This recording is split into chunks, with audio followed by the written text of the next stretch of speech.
자폐 스펙트럼 장애 완치를 할 수가 있을까요? 자폐를 완치할 수 있다면 어떤 치료를 받아야 하는 걸까요? 오늘은 자폐 스펙트럼과 사이비 치료라는 주제로 좀 이야기를 나누어 보도록 하겠습니다.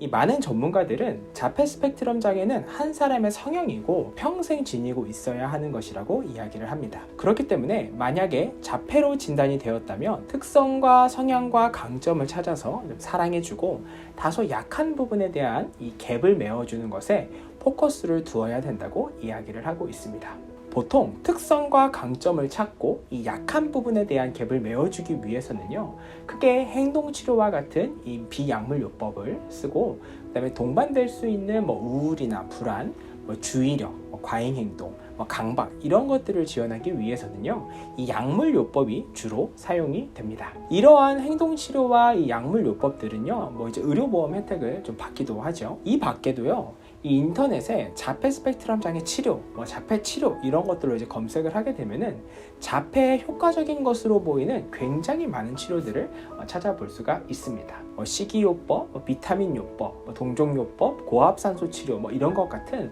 생물학적 기반의 치료 방법들도 있고요. 또는 바이오 피드백, 명상, 심상 유도요법, 홀딩 치료 이런 것 같은 심신 중재 요법들. 그다음 마사지, 미주신경 자극, 두개청굴요법 이런 것과 같은 수기나 신체 기반 방법들. 그다음 기치료, 극성치료 이런 거, 에너지 치료 같은 방법들도 이제 우리가 좀 찾아볼 수가 있게 되고요. 그 다음에 최근에 굉장히 좀 유행하고 있는 것으로 좀 보이는 AIT, 어떤 뉴로 피드백, TMS 이런 기계치료 방법들. 그 다음에 좀 약간 샤머니즘적인 이런 구치료라든지 안수기도와 같은 이런 영매치료들 이런 여러 가지 것들이 우리가 쉽게 찾아볼 수가 있습니다. 이렇게 지금 말씀드린 것들은요, 어떤 치료들은 건강이나 신체 회복의 보조로서 적절한 역할을 할 수가 있다고 보기도 하는데요. 만약에 이런 보조적인 것들이 이제 자폐의 핵심 증상, 그러니까 사회성이나 의사소통, 그 다음에 제한된 관심과 행동을 마치 완치할 수 있는 것처럼 홍보되거나 사용되게 되면은 전문가들은 사이비의 영역에 들어가게 되는 것이라고 지적을 하고 있습니다. 그렇다면 우리가 이제 주의해야 될 치료들은 어떻게 우리가 알아차릴 수가 있을까요? 일단 첫 번째로는요, 완치가 되었거나 뭔가 드라마틱하게 개선되었다고 주장하는 치료가 있다면 그 치료는 조금 주의가 필요하다고 할 수 있습니다.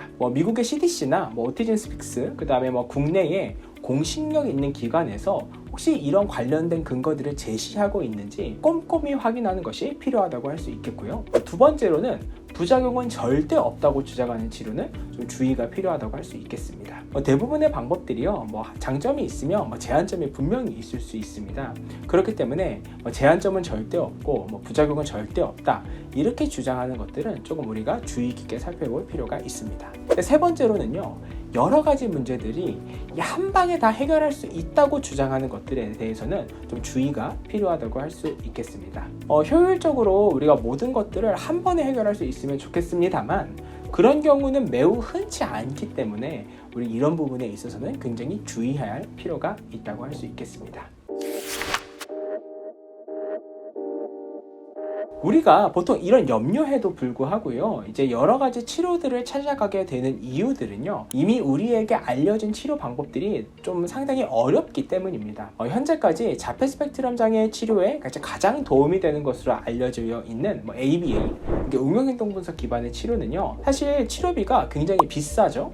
그리고 굉장히 오래 걸릴 뿐만 아니라 또 부모님들도 관련된 교육이나 공부를 계속 하시면서 또 일상생활에서도 계속 해주어야 좀 이제 우리가 효과가 있다라고 이야기를 합니다. 그리고 행동치료사를 쉽게 만나기 어려운 경우도 이제 상당히 많고요. 또 약물의 경우에는 이 약물의 부작용을 걱정하시는 분들도 많고 또 여러 가지 방법들을 써보긴 했지만 좀 더딘 효과로 인해서 좀 이런 방법들을 찾으시는 분들도 이제 많다고 알려져 있습니다. 그리고 무엇보다도 이제 홍보나 마케팅이 이제 굉장히 적극적이기 때문에 무엇보다도 정보나 이런 접근성이 굉장히 좀 유용하기 때문에 이런 방법들을 이제 쉽게 시도하신다고 또 이제 전문가들은 진단을 하고 있습니다. 자, 오늘은 자폐의 여러 치료에 대해서 한번 살펴봤는데요. 이제 중요한 것은요, 이제 아이들에게 이제 뭐 케미가 맞을 수 있는 것은 좀 다 다를 수가 있다는 것입니다. 무엇보다도 뭐 사회성과 의사소통, 이런 행동과 관심을 좀 다양하게 하는 것에 포커스를 두어야 되기 때문에 이런 부분들을 고려하시면 좋을 것 같고요. 또 너무 특정 치료를 너무 맹신하지는 마시고 아이에 맞게 또 그 해당 선생님과 아이의 케미를 좀 잘 고려하셔서 선택을 하시면 좋을 것 같습니다. 또 무엇보다도 아이들의 이 약점을 보완해 나가는 것도 굉장히 중요하지만요. 아이들의 특성과 또 이제 강점이 다 있거든요. 그래서 이런 특성과 또 이 강점을 찾아서 또 우리가 적절하게 지원하는 것이 매우 필요하다는 점을 좀 강조드리면서 마치도록 하겠습니다. 지금까지 행동대장 김대용이었습니다. 감사합니다.